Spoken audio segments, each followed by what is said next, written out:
I stood in the doorway, my fingers still trembling from shock.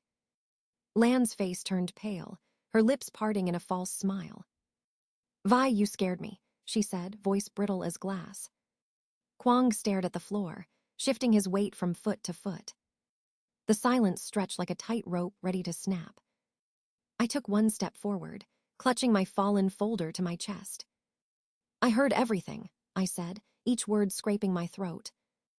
Lan blinked, pretending confusion that fooled no one. "What are you talking about? We were just discussing plans." Her tone was smooth, practiced, like someone used to lying.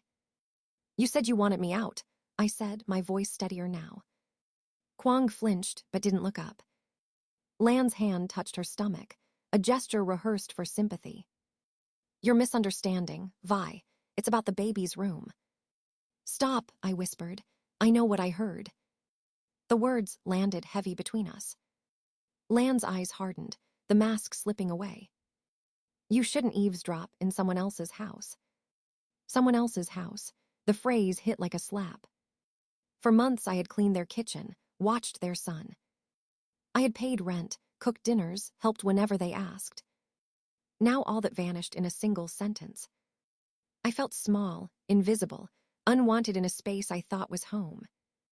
"How long do I have?" I asked quietly. Lan's gaze flickered toward Kwang before returning to me. "We can talk later," she said, tone suddenly professional. "A few weeks, maybe. We'll figure out what's fair." Fair, the word tasted bitter on my tongue. I nodded once and turned toward the stairs. Each step felt heavier than the last. The house smelled of lemon cleaner and betrayal. Behind me, their voices dropped to a whisper. "This is exactly why we needed to plan carefully," Lan hissed. I kept walking, the sound fatting into a dull ache. In my room, sunlight pooled across the bed like nothing had changed. But everything had. I sat down and stared at the wall, hearing my heartbeat in my ears. They had used me, lied to me, made me believe in family. My hands shook as I opened my laptop. Emails, job boards, design listings, anything to keep my mind busy. Denver's rent prices glared back, impossible numbers on the screen. My savings were thin, my deadline close, my options few. Still, I refused to cry.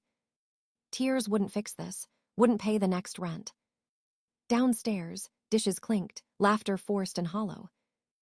I imagined them celebrating their business deal. My stomach twisted with humiliation and anger.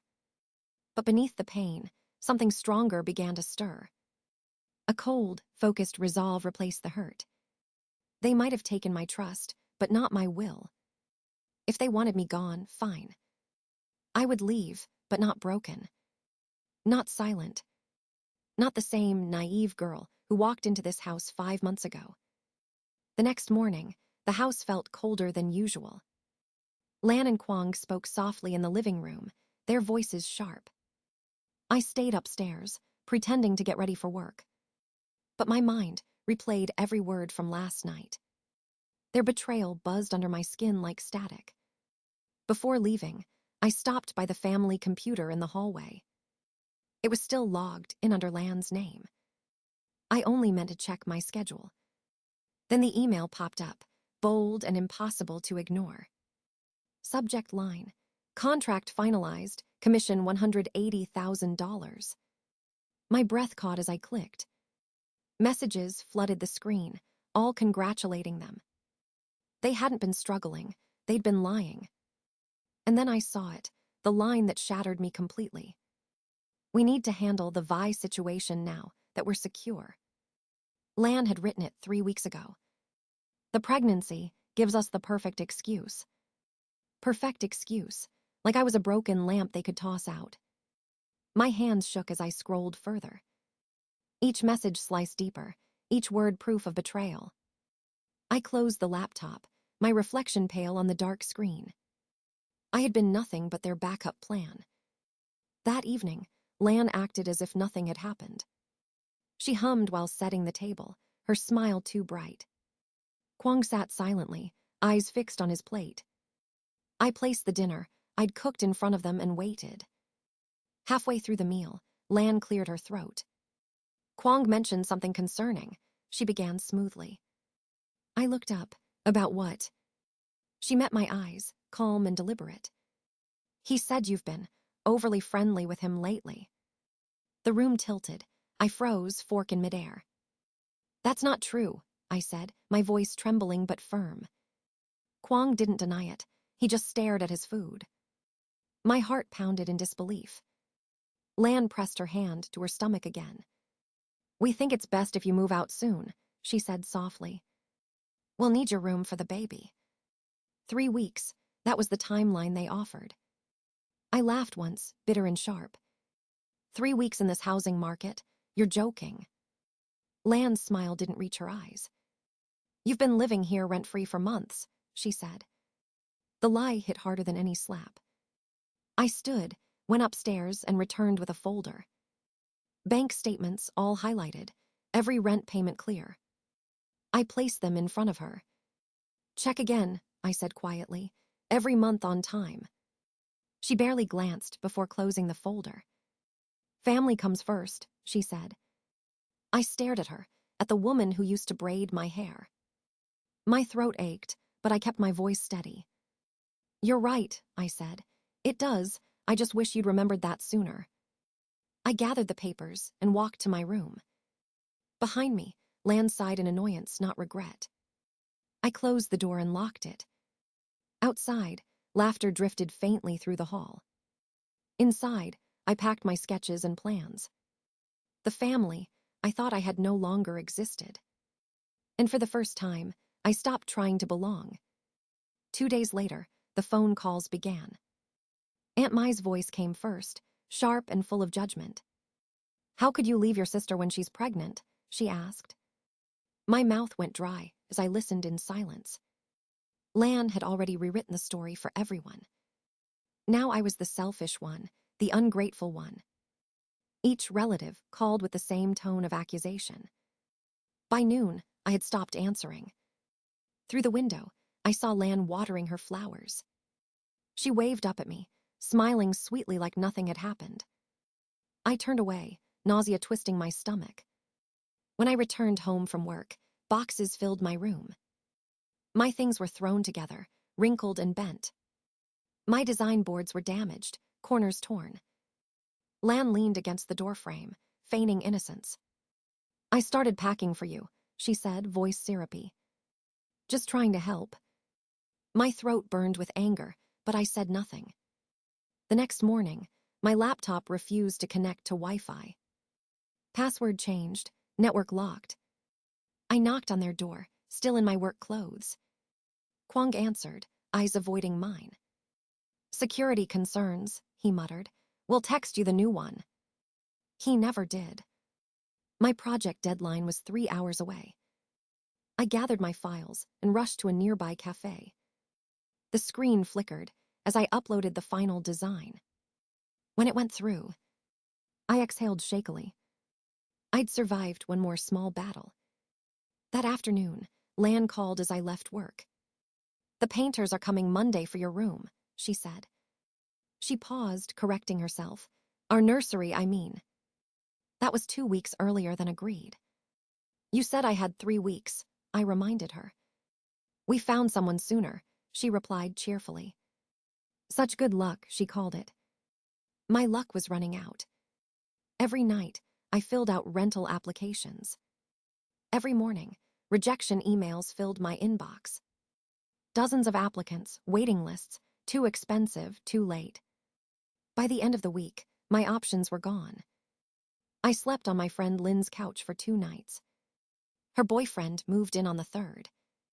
Just for the weekend, she said, avoiding my eyes. That weekend stretched into forever. I moved my things into my car. The backseat became my bed, my storage, my everything. Cold air seeped through the windows at night. The gear shift dug into my side as I tried to sleep. By morning, my fingers were too numb to hold a pencil. At work, my manager frowned at my unfinished sketches. Are you okay, Vi? You look exhausted. I'm fine, I lied, forcing a smile. Every word felt heavier than the last. Some nights, I managed a cheap motel. Other nights, it was just me and the hum of the city. Each breath fogged the windshield, each sunrise a reminder. I was invisible, forgotten. Yet beneath the exhaustion, a stubborn spark remained. I wasn't done. They had taken my home, but they wouldn't take my future. I dragged myself into the office one morning, running on no sleep. The smell of coffee and paper filled the air, painfully normal. My hands shook as I opened my laptop, eyes burning. Vi, a soft voice said behind me. It was Ha, the new designer who had joined last month. You look terrible, she said gently, handing me a cup of coffee. I forced a small laugh, trying to hide the truth. Just tired, I murmured, focusing on the screen. She pulled up a chair beside me, ignoring my attempt to withdraw. My apartment has a couch bed, she said simply. It's not fancy, but it's warm. Stay there for a while. I blinked, unsure if I heard her right. I can't take your space, Ha. You can, she said. I was homeless once too. Her words broke through my defenses like sunlight through glass. That night, I followed her home, clutching my single duffel bag. The apartment was small, but smelled of comfort and safety. For the first time in weeks, I slept without fear of being seen. The next morning, Ha made rice porridge and smiled shyly. You don't owe me anything, she said. I nodded, throat tight with gratitude I couldn't express. Days turned into weeks, the edges of my exhaustion softening. I worked late, determined to rebuild what I had lost. Each paycheck went into a separate savings folder labeled home. I checked listings every night, filtering by rent and distance. Most were still too expensive, but I refused to give up. Then one afternoon, Ha burst into the studio, waving her phone. A friend's landlord has a tiny studio for rent, she said. It's cheap, clean, and near your office. We visited that evening, and the space was barely big enough to breathe. But sunlight spilled across the floor, golden and kind. I stood in the center, imagining a desk by the window. I'll take it, I said. The landlord smiled and waved the deposit after Ha's recommendation. You can move in tomorrow, she said, handing me the keys. When we left, Ha squeezed my shoulder. See, the universe pays attention to survivors. The first night in my new place, I lay on the bare floor, staring at the ceiling. It was silent, empty, but mine. I ate instant noodles from a paper bowl and felt rich. Slowly, my life began to grow again, one design at a time. Clients returned my calls. My confidence followed. Every morning, I watched the sunrise paint my window gold. The light felt like forgiveness, soft and endless. Ha came by often, bringing small gifts, a lamp, a potted plant, a smile. We laughed about things that used to hurt. I started believing in something I thought I'd lost forever. Not luck, not family, but connection. The kind that saves you without asking for anything back. A year passed before I saw her name again. Lan. The phone buzzed one quiet Sunday morning. For a moment, I almost didn't answer. Then curiosity won. Her voice was shaky, stripped of its old sharpness. Vi, I know it's been a while. I said nothing, letting her fill the silence. We lost everything, the business, the house, even the car. Her words tumbled out, desperate and unpolished. We're staying in a motel with the kids, just for a few days. My chest tightened, memories colliding with pity. Where will you go after that? I asked calmly. I don't know, she whispered. That's why I'm calling you. The pause stretched long and heavy. She took a deep breath, lowering her voice. Can we stay with you? Just a month, maybe 2.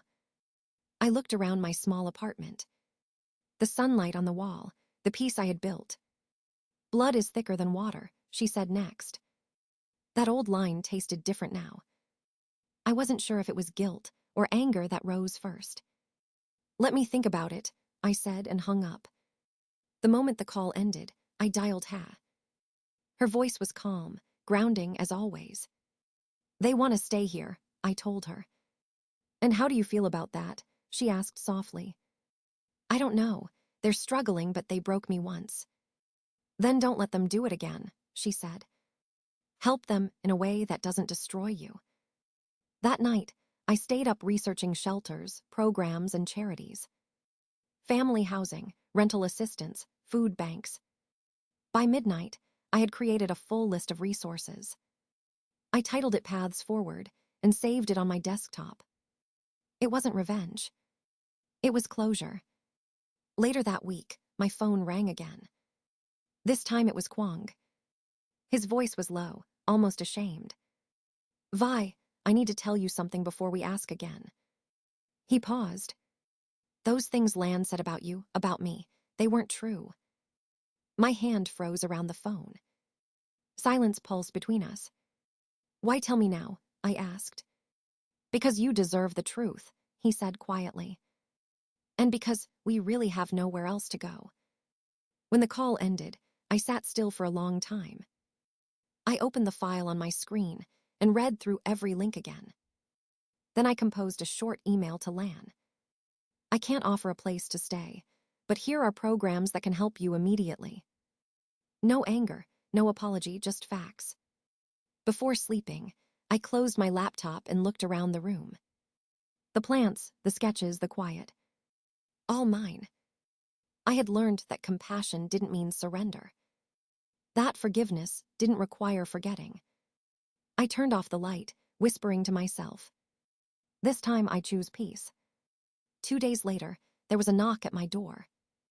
3 sharp taps that echoed through the small apartment. I froze, pasta bowl still in my hands. When I opened the door, my parents stood there. Mom's fingers twisted her purse strap nervously. Dad's eyes darted past me, scanning the tiny space. Can we come in? Mom asked, already stepping forward. I nodded slowly and moved aside. They sat together, on the edge of my bed. The silence between us was heavy and uneven. We spoke to your sister, Dad began, clearing his throat.